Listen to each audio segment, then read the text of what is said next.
गुलशन हदीद में निजी स्कूल में प्रिंसिपल की नाजेबा वीडियो स्कैंडल के बाद निगरान वजीर तालीम के हुक्म पर एडिशनल डायरेक्टर ने बच्चों को करीबी स्कूल में दाखिले की हिदायत जारी कर दी है। मजीद जानते हैं डॉन न्यूज़ के नुमाइंदे सैयद वसीम से। जी वसीम, अपडेट कीजिएगा।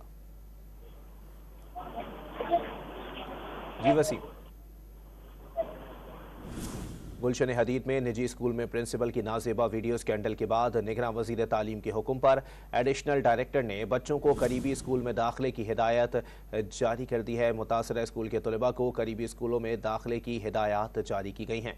गुलशन हदीद में निजी स्कूल में प्रिंसिपल की नाजेबा वीडियो स्कैंडल के बाद निगरान वजीर तालीम के हुक्म पर एडिशनल डायरेक्टर ने बच्चों को करीबी स्कूल में दाखिले की हिदायत जारी कर दी हैं।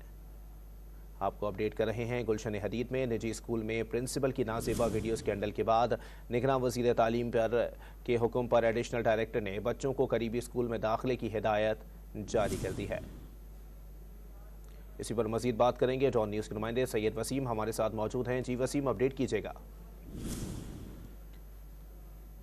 जी बिल्कुल, देखें 450 से 500 तलबा जो है वो इस निजी स्कूल में जेर तालीम थे, जो कि गैर रजिस्टर्ड स्कूल था। अब इस स्कूल के तलबा को जबकि स्कूल को सील कर दिया गया है, तो उधर जो तलबा थे उनको करीबी स्कूलों में फौरी जो है वो दरस तदरीस का सिलसिला उनका जारी रखने के लिए additional director private school Rafia Malla की जानिब से वजीर तालीम की हिदायत पर जो उनको करीबी स्कूलों में दाखिला देने के लिए जो है वो कहा गया है तमाम स्कूलों को, ताकि तलबा का जो दरस तदरीस का सिलसिला है वो जारी रह सके। और कमेटी के 2 अरकान को पाबंद किया गया है कि जो तलबा और उनके वालिदैन हैं उनको किसी भी किस्म की शिकायत पर 2 नंबर जो दिए गए हैं कमेटी अरकान के, उनको वो बता सकेंगे वालिदैन कि उनको दाखिला मिल गया है, ताकि बच्चों का जो तालीमी साल है वो ज़ाया ना हो। जी बहुत शुक्रिया सैयद वसीम अपडेट करने के लिए।